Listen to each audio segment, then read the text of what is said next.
शायद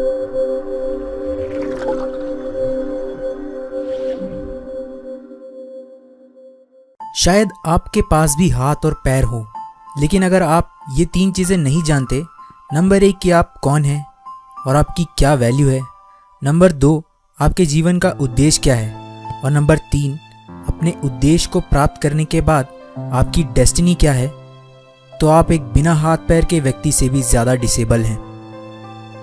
क्या आपने कभी सोचा है यदि आपके हाथ ना हो तो क्या होगा, और यदि आपके पैर भी ना हो तो आप जो जिंदगी जी रहे हैं क्या उसको इसी तरह जी पाएंगे?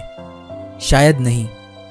चाहे आपके पास दुनिया भर की दौलत या आपके पास तमाम ऐशो आराम क्यों ना हो, पर यदि आपके हाथ पैर ना हो तो दुनिया भर की दौलत भी आपको वो खुशियाँ नहीं दे पाएगी जो एक नॉर्मल इंसान को मिल सकती है। इसका मतलब ये निकलता है कि health is the biggest wealth. Health से बड़ा कोई धन नहीं है, कोई सुख नहीं है। अगर आप शरीर से स्वस्थ हैं तो आप कुछ भी कर सकते हैं। लेकिन ज़रा सोचिए, अगर कुदरत किसी इंसान के पैदा होते ही उसके हाथ पैर या शरीर का कोई अंग उसे ना दे, या किसी एक्सीडेंट में इंसान अपने शरीर का कोई अंग खो दे, तो उनमें से ज़्यादातर लोग हिम्मत हार कर सुसाइड अटेम्प्ट कर लेंगे, या कुछ लोग लाइफ से समझौता करके अपनी लाइफ जिएंगे, लेकिन मन ही मन खुद को और ईश्वर को कोसते रहेंगे।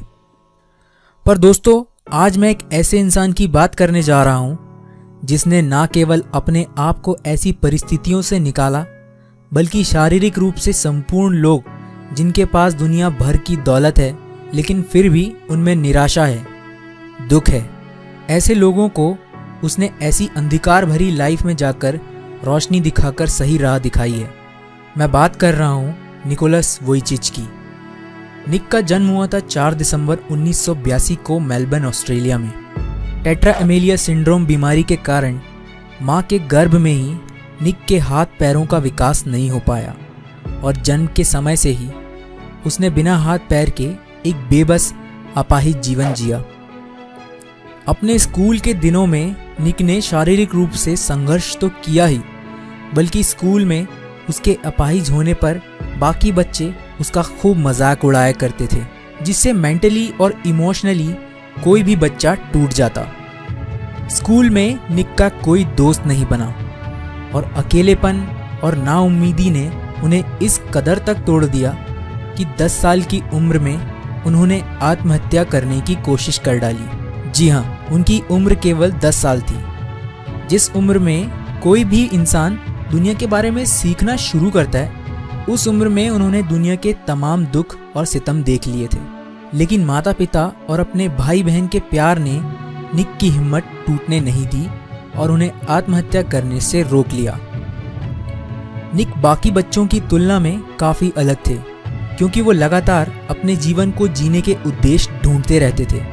उन्होंने खुद पर और अपने भगवान पर विश्वास करना शुरू किया और अपने जीवन को एक नई दिशा और सोच की ओर आगे बढ़ाया। उन्होंने अपनी कमज़ोरी को ही अपनी ताकत बनाने की सोची और 17 साल की उम्र में उन्होंने खुद का एक NGO लाइफ विदाउट लिम्ब्स खोला और उस दिन से लेकर कभी पीछे मुड़कर नहीं देखा। निक दुनिया के सबसे अच्छे मोटिवेशनल स्पीकर्स में से एक हैं और उनके लाइफ के प्रति नज़रिए को समझने की क्षमता ने लोगों के जीवन में ज़बरदस्त इफेक्ट किया है। 19 साल की उम्र में दिए गए अपने पहले भाषण से लेकर निक ने अब तक 40 से अधिक देशों की यात्रा कर ली है। एक पूरी तरह से स्वस्थ व्यक्ति भी शर्म से पानी पानी हो जाएगा यदि वो निक को स्विमिंग करते हुए देख ले। वो एक अच्छे स्विमर होने के अलावा एक अच्छे राइटर, म्यूजिशियन और पेंटर हैं। वो फुटबॉल खेलते हैं और स्काई डाइविंग और सर्फिंग भी करते हैं। निक जब 8 साल के थे तब उन्होंने सोचा था उनकी ज़िंदगी एकदम बेकार है। उनकी ना तो कभी शादी हो पाएगी और ना ही उन्हें कभी नौकरी मिलेगी। उनके जीने का कोई मकसद नहीं है और वो शादी की बात तो सोच भी नहीं सकते थे, क्योंकि कौन ऐसे व्यक्ति से शादी करेगा जो अपनी पत्नी का हाथ तक नहीं पकड़ सकता। लेकिन बाद में उन्हें ये रियलाइज़ हुआ कि उनका यह सोचना गलत था कि वो किसी काम के नहीं है या उनका कोई मोल नहीं है। उन्होंने सोचा, भले ही मेरे पास मेरी पत्नी का हाथ पकड़ने के लिए हाथ ना हो, लेकिन सही समय आने पर मैं उसका दिल संभाल पाऊंगा, और उसके दिल को संभालने के लिए मुझे हाथों की ज़रूरत नहीं होगी।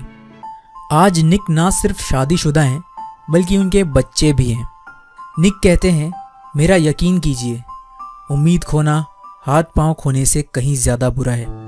ज़िंदगी से मिली हर चीज़ को खुले मन से स्वीकार कर लेना चाहिए, फिर चाहे वो मुश्किलें ही क्यों ना हो, क्योंकि मुश्किलें ही वो सीढ़ियाँ हैं जिन पर चढ़कर हमें अपने जीवन में कामयाबी और खुशियाँ मिलेंगी। मैं आपको इस बात को एक्सेप्ट करने के लिए मोटिवेट करूँ तो हो सकता है अभी आपको कोई रास्ता ना दिखाई पड़े, लेकिन इसका मतलब ये नहीं है कि वहाँ रास्ता है ही नहीं। रास्ता है, बस अपने उम्मीद के दिए को बुझने ना दें, आपको रास्ता ज़रूर मिलेगा। हेलो दोस्तों, मेरा नाम ध्रुव साखरे है और सबसे पहली बात तो वीडियो पूरा देखने के लिए थैंक यू सो मच। निक वोइचिच जो वर्ल्ड के टॉप मोटिवेशनल स्पीकर्स में से एक हैं, उनकी लाइफ पर बायोग्राफी बना के आई होप मैंने जस्टिस किया है। आपको वीडियो कैसा लगा आप मुझे नीचे कमेंट में लिखकर ज़रूर बताएं, और जो आने वाले वीडियोस हैं किन के बारे में आप जानना चाहते हैं या वीडियोस चाहते हैं मैं बनाऊं, तो उनकी लिस्ट भी आप नीचे कमेंट बॉक्स में लिखकर मुझे बता सकते हैं। वीडियो अच्छा लगा हो तो प्लीज़ थम्स अप कीजिए, और आने वाले वीडियोस के लिए बेल आइकन दबाकर चैनल को सब्सक्राइब कीजिए। और मुझसे फेसबुक पे पर्सनली कांटेक्ट करने के लिए आप लाइक कर सकते हैं मेरे पेज के जो डिस्क्रिप्शन में है। तो मिलते हैं आने वाले वीडियोस में, तब तक अपना ख्याल रखिए। Thank you so much and good bye.